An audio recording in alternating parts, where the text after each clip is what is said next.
Welcome to the latest episode of Five on the Floor on the Five Reasons Sports Network. Thanks for joining us on your favorite podcast app. We're now on Red Circle as well as Google Podcasts, Apple Podcasts, Spotify, and the Five Reasons YouTube channel. If you go there, not only can you see us, but you can get all of our other content. Make sure you hit like, subscribe, and turn the notifications on so you'll know when it's coming. Also, check out fivereasonsports.com. Spell that one out. We do not have a paywall for all of our written content. And check out the great sponsors of the Five Reasons Sports Network, including our friend Mark Brown. You can find him at markbrownpa.com. That's markbrownpa.com, 954-566-5678. That's a direct line, 954-566-5678.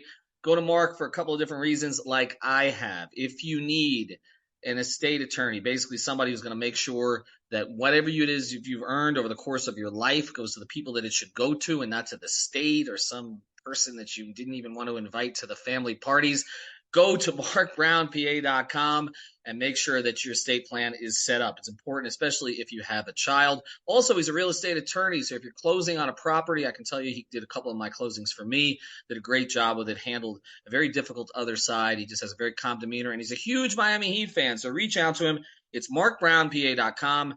Anything you need in terms of real estate attorney, title company, or again, an estate plan. 954-566-5678. Make sure you mention Five Reasons.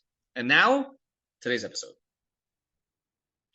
All right, welcome back to Five on the Floor. Here's today's floor plan. I haven't done one of these in a while. Just Greg Sylvander. You can follow him at Greg Sylvander. I'm Ethan Skolnick. You can follow me at Ethan J. Skolnick and at Five Reasons Sports. I'm coming to you from Denver, where just finished up availability for the off day, or one of the two off days. They did not have availability yesterday, so today the Nuggets were available and then the Heat were available at Ball Arena. We'll go through some of the key topics. If you want another perspective on this, Mateo Mayorga has been covering the Denver side of the series. He lives out here. He and I did a video that's going up on the YouTube channel, so make sure that you check that out. But I'm going to go through some of the same themes with you here, Greg, because there are some overriding ones, and let's touch on the news stuff first. Two key things, and they're availability related. No Caleb Martin today. He's apparently sick. But there didn't seem to be too much dwelling on it at the availabilities today. And I talked to somebody with the Heat who said you can expect him to play tomorrow. So I don't think he's going to be out tomorrow. If he is, this is obviously not great. But also, I said before the series, I thought this might be a series in which Caleb would struggle more than he did in the previous one. First thing, he's on the scouting report. And second thing, just the way the Nuggets play with their length and sort of their physicality might take him out of it a little bit. And they did crowd him a lot in game one. I guess let's start here first. And I know you guys did a big episode about adjustments, which everybody should check out. First thing, have you heard anything that Caleb is going to be out? And second thing, what can they do to get him going, I guess, if he plays? So it was a surprise to me that he missed practice. I have not heard further, so you have better information than I. So I would expect him to play just because this likely just came about out of nowhere. Hopefully it's just a cold situation and he can, be as effective as ever. I do think there's a question to be made there because not only was the field goal attempts way down, he's been averaging almost 13, 14 field goals in the Eastern Conference Finals per game, and he only took 7 shots in the first game, 24 minutes, and wasn't really in a ton of foul trouble. So I don't know if that is something that they're going to lean in a different direction or maybe try to put him in different spots with different players. I don't know if there could be more Haywood Highsmith that ends up finding a way on the floor with Caleb Martin and Jimmy in some really weird. We talked about it on the show last night, and I'm going to mention it to you, Ethan. Brady said that the Heat needed to get weird, and I think they do, and I don't know what that means yet, so it makes it a little unpredictable, but I think no matter what, it'll involve Caleb Martin if he's ready to go for tomorrow's game 2. We mentioned getting weird, so here's some other factors for this, okay? I'll address one that's not as weird first. We had a chance to speak to Kevin Love. For people who don't understand how media availability works at the finals, I think it's good to give a little kind of a background on this. Because the Heat have been so good for so long, I've done a lot of these, which most beat guys or people that cover teams don't get to do a lot of these. So that's one blessing, I guess, that the Heat have given us. I'll say this, that the way it works, you can't get to everybody because what they do is they put some people in the interview room and then the others are on the court, and then the ones on the court, sort of some of them have things planned and some of them don't. So just to give you the perspective on today, after the Nuggets finished, it was Spo, and I was in there for that. Bam and Jimmy, I left for that. Mateo went in there, and I went out to the court, and I did get a chance to talk to a couple of the guys on the side a little bit, and that was Strus and Love. So let me go through those two things here, and then we'll get into the Herro thing because I think that plays into all of it. We're talking about Caleb.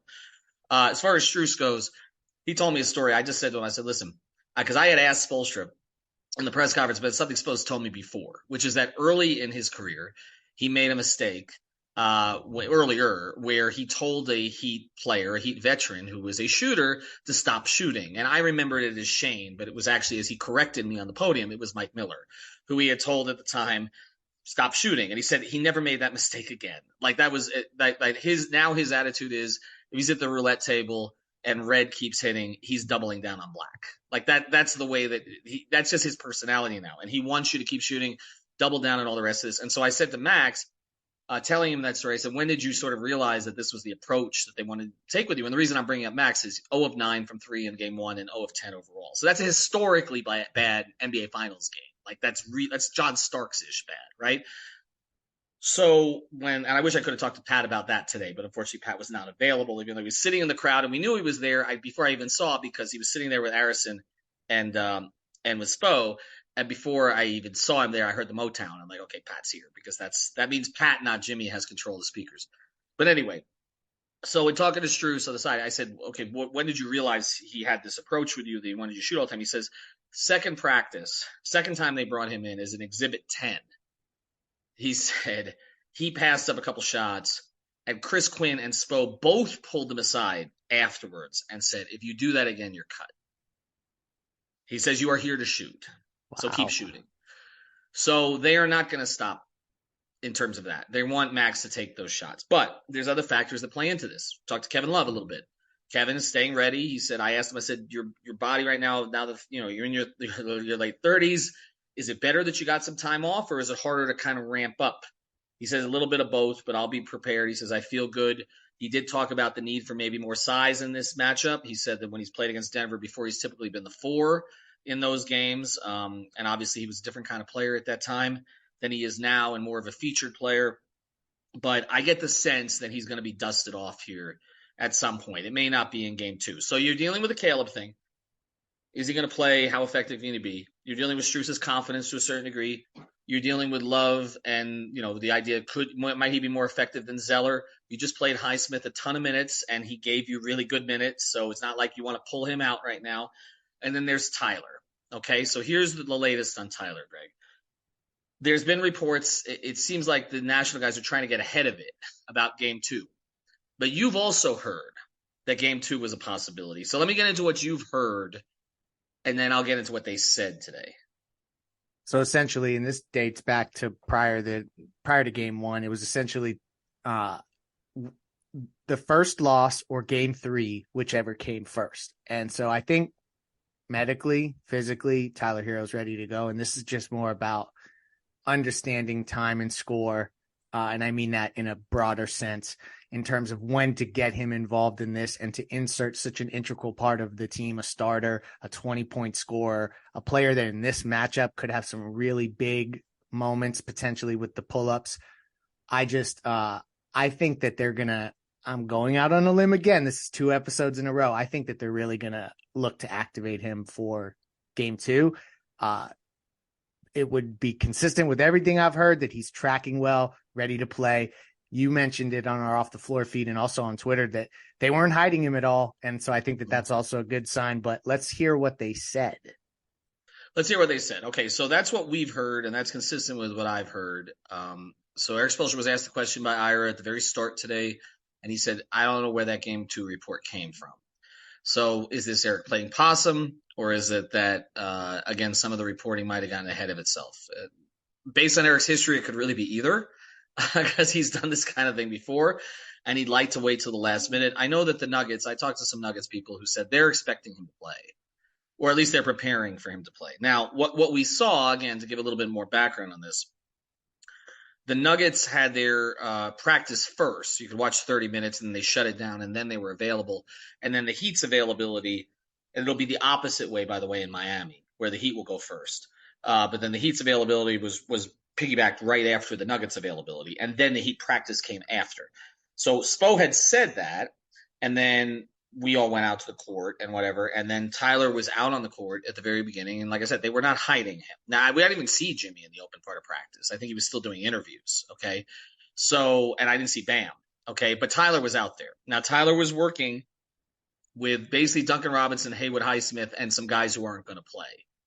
So he wasn't, at least in that group, and it hasn't pulled that whole group together. He wasn't working with Strus, Vincent, and I guess, like I said, Jimmy wasn't out there yet at that stage. So, but he wasn't working with that other group, and Caleb wasn't there. So it wasn't like it was a big contingent, but it was Jamal Cain and some others. And Tyler was kind of, he was doing some things, but not a lot. So what I'll say from this is they're not hiding him completely from the media. So they're allowing everybody to get their B-roll shots of Tyler Herro and all the rest of this.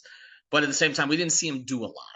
Okay, so it's really hard to know, and they know how to manage these situations. They've been in enough of them that if they want to hide something, they can. So we'll see what happens. But I think from us, I think we'll be either way. I think I won't be surprised if he plays. If he plays, I won't be surprised because we've heard medically he could play. If he doesn't play, I won't be surprised. In part because of this, Greg. You're talking about a guy who's been out 2 months, right? Basically, I mean, almost like a month and a half. And his first game that you're putting him back into is down 1-0 of the NBA Finals on the road in high altitude. Yeah. Like there is like, I mean, I don't know where his conditioning is. I assume they're not going to put him out there unless they think it's good. And it's not like he had a leg injury this time or something. But to your point, the ramp up in Miami to then go deal with the altitude in game 5, like maybe that is how you do that versus him starting cold turkey in game 2. Because here's the other part of this. And it was mentioned on Twitter by Saban from Miami Heat Beat is like, you also don't want to like kill his confidence as a player that is coming in and you're kind of inserting him as a shot in the arm. And then if that doesn't go well, then you don't really have another lever to pull in game 3. Right. So I do think that there is some strategic advantages to holding him back. But I think he's physically ready to go. So it's more about they're just managing when and where. The other part of this is that let's say he doesn't play in game 2. Okay. Let's say loss, right? 2-0 series, they go home. He enters as he used to enter as a reserve. There's going to be a jolt with the crowd in Miami. So there is a benefit for him getting his first look there, I guess, to that end. I think we're past the point, though, which is one of our concerns before, that he's going to be blamed for anything. And I know they were cognizant of that. They don't really want that to happen to him. It's not fair to him. The way that they were playing, and I think that's one of the reasons we talked about, we were expecting it to happen after a loss. So that may be one reason to put him into this game. I mean, really, in this game, he can only be a hero. He can't be, no pun intended, okay, with the one R, right? He can only be a hero. He can't be the goat or the villain because they just lost game 1 and had trouble with shot creation without him, or shot making, anyway, not shot creation. So maybe if he does play, and then it again becomes who he plays for. And I don't know that Spoelstra's going to do something as drastic as pull Strus from the starting lineup. It didn't sound like that today. And put Duncan in the starting lineup. And Duncan didn't shoot that well in the last game either. So I think what we're looking at is Tyler taking some of those Lowry-Gabe minutes together. And there may still be minutes roles, not just for Strus as a starter, but Duncan as a reserve. I can see him adding Tyler to the rotation, maybe as the 9th guy. In a limited role in the first half, kind of seeing where he's going. So we'll see where that plays out. All right, I want to talk about the Bam thing here before we finish the episode. Before we do want to mention, this is not a new sponsor because he's been with us and he's been a supporter of ours from almost the very beginning here at the 5 Reasons Sports Network. We really appreciate it.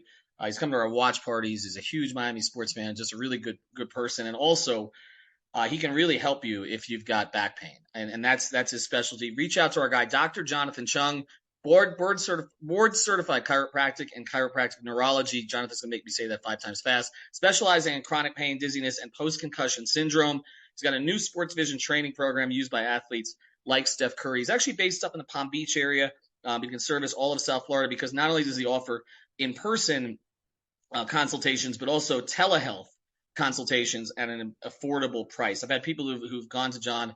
They just talk about what a great experience it is, and he really knows his stuff. I mean, seriously, if you follow him on Facebook, There's a lot of 12-syllable words, okay, that I can't handle, but he certainly can. So go to Dr. Jonathan Chung. You can follow him at Keystone Neuro. That's Keystone Neuro, Neuro on Instagram, or Dr. Jonathan Chung on Twitter, or just go to the website, chiropractickeystone.com. Again, that's chiropractickeystone.com. We also want to mention our gambling and fantasy partners here at the 5 Reasons Sports Network, because we're running a ton of promos, contests, giving away money and shirts and all kinds of other stuff, but you got to be signed up. So go to Prize Picks, use the code 5, FIVE, get that initial deposit matched up to $100. Again, that's prizepicks.com. You can find the Google Play Store, Apple App Store, or prizepicks.com. And again, betteredge.com, where you are betting against others, not against the book. That's why it's legal. Use the code 5RSN. We're running tournaments. We've got follow contests, all kinds of cool stuff. So go to betteredge.com. The code is 5RSN. Prize Picks, use the code 5. It's harder for me to get through this stuff in the high altitude. I find myself losing my breath. That's I don't know. It's people. It's crazy when they're saying, "Well, the altitude is not a thing," right? And I know the Heat are trying to say that because they don't want it getting in their heads or anything. I mean, okay, I was at Red Rocks yesterday, going up the stairs at Red Rocks, trying to get to the bathroom. Woo! How these guys are expected? I know they're slightly higher level athletes than me, but they're expected. Expecting the guy to play 41 minutes of this. Guard Jamal Murray and on the other court put up 30. I understand why Jimmy might get a little gassed. It's different, and they've had a few days to adjust to it. So we'll see how that plays out. But we'll also talk about some of the adjustments on the floor. So I do want to get to the Bam thing here today, because I don't think Mike Malone meant any disrespect towards Bam. Yeah. But what he was saying was, he was asked about the idea of Bam being the one guy who carried, and was it kind of their plan? Because we've talked about that. I think to a certain degree it is their plan to sort of force Bam to beat them. He says, we're not trying to get Bam to beat us. He says, but basically, if you're going to take 25 shots to score 26 points, we'll take it. Two-edged sword, though, Greg, because he scored 26 points on 25 shots, but he was efficient on the shots he took. He was 13 of 25. He shot 52% from the floor. You'll take that efficiency. But it's the no free throws thing. That's the reason that he didn't have more points per shot. What do you think that they will do? Because I asked Jokic about it too, and he talked about how he needs to be more on point. It's not really Jokic's strength to be an on-man defender. He does some other things well defensively. What do you think they do to change, if anything? And will Miami take it? If Bam's going to keep being aggressive, are they okay with it? Well, first I want to say that the Denver Nuggets are so damn diplomatic in their answers, and they just completely do not give any bulletin board material. And that was something Mateo Mayorga hit on before game 1, and they're continuing with that because they were just basically praising Bam. But to your point, I think there is a part of this that they're saying, well, those twos are better than threes, or maybe better than dunks, because sometimes some of that stuff's coming from the mid-range, and they'll live with it, right? It's not that they like that it's happening, but they'll live with it if they're closing out on shooters or staying home on shooters, and Jimmy's not going crazy. So I think that's if they're going to let something happen, I feel like Bam is a scorer. We predicted that before the series. They're not going to change that. So I think those looks are going to be there for Bam. Where it's going to come in is that the margin for error is so small that Bam needs to play this well and go 13 for 25. You need Jimmy to probably go around 15 for 25, and then you need your three-point shooters to shoot well. That's the kind of offense that it's going to take to get a win on the road. And so I think they're not going to change the way that they scheme on Bam. Bam's going to get those looks. You take that game from him, 52% on 25 field goals all day. But I worry that if you just settle for it's not going to win you a series. And so I just feel like they need all of those elements to come together. And then I'd like to see Bam just take it to the rack a few more times, take him off the dribble, try to get to the free throw line. That has to be a concerted effort from everyone on the damn court in game 2. We'll see who the official is. They'll be hidden in some quiet location here in Denver, so we can't find out. I don't think it's going to be Scott Foster or Tony Brothers for this game. But I do think whoever the officials are, I expect the game to be called tighter, because there always is a flip between one game and the next, even if it's different officials, that the message is basically sent, okay, that was a little too much that direction. I mean, that game was too – and Spo wouldn't blame the officiating. And honestly, I watched it again. I don't blame the officiating. They took jump shots. They took jump shots, and they were letting kind of both teams play for most of it. 2 free throws made is ridiculous. It's the lowest ever in an NBA Finals game. The Lakers had 5, something like 15 years ago, and other than that, like nobody else has had fewer than 8. So I mean, this was a real outlier. The game was 2 hours and 4 minutes long. It's got to be the shortest NBA Finals Has to game, be. right? I mean, we started and it was over. And there was really not a lot of twists and turns to it. There was nothing. There was kind of that heat run at the end, which we knew was going to be feeble, and that was pretty much it. So I feel like if you're Spoelstra, you're looking at this and saying they're going to call this thing tighter. And so I am going to tell my guys, attack, force them to call, because the NBA does not want a narrative of the Heat getting fewer than 10 free throws game. When the Heat were one of the better free throw shooting teams in the league this year, not just by attempt, not by makes, but by volume. Yeah. And mostly because of those two guys. And so, I mean, almost exclusively because of those two guys. And so I think Jimmy and Bam will be more aggressive in this game upcoming. And on the Denver side, I think it is worth watching here. It's clear Malone's only going to play 8, and he's really going to play 7.5. And Miami has to put themselves in position. And Bam kind of said this today. He says, we get the split. We go back to Miami. We don't lose at home. You know, this is going to be a long series if Miami wins it. I don't think there's any question. But I feel like you have to lengthen it as much as possible, because I do think that whereas fatigue is more of an issue for the Heat early in the series, with the shorter turnaround from the Boston series, with the emotional pull on them during that series to just get over the top against the Celtics and not be a laughing stock after dropping a 3-0 lead and all the rest of that. And then to come in here to the altitude and have to play a rested team that was clearly the best team in the West that plays a completely different style than you played before, really challenging, but obviously, and probably not likely for winning game 1. And so if you gave the points at game 1 for better edge, you were right. But I think as the series goes on, he can wear on this team a little bit. And I feel like that's a big part of the strategy here, is force them to either go deeper into their bench or regret the fact that they're not. And now if you're adding Tyler Herro back potentially, and Caleb's sickness is not a big deal, you have more bodies to throw at you in every kind of situation. Still have Love available, may have Tyler available. You should be seeing what Highsmith can provide. I think Strus will be better. So I think there are some other things that they can add to the mix. And there were some guys that found something. We didn't talk much about Gabe Vincent in game 1, but thought he played pretty well, and there's some things he can find in the series. All right, Greg, we appreciate it. Again, check out our sponsors, John Chung at Keystone Chiropractic, MarkBrownPA.com, Prize Picks, use the code 5, and Better Edge, use the code 5RSN. Have a good day, everybody.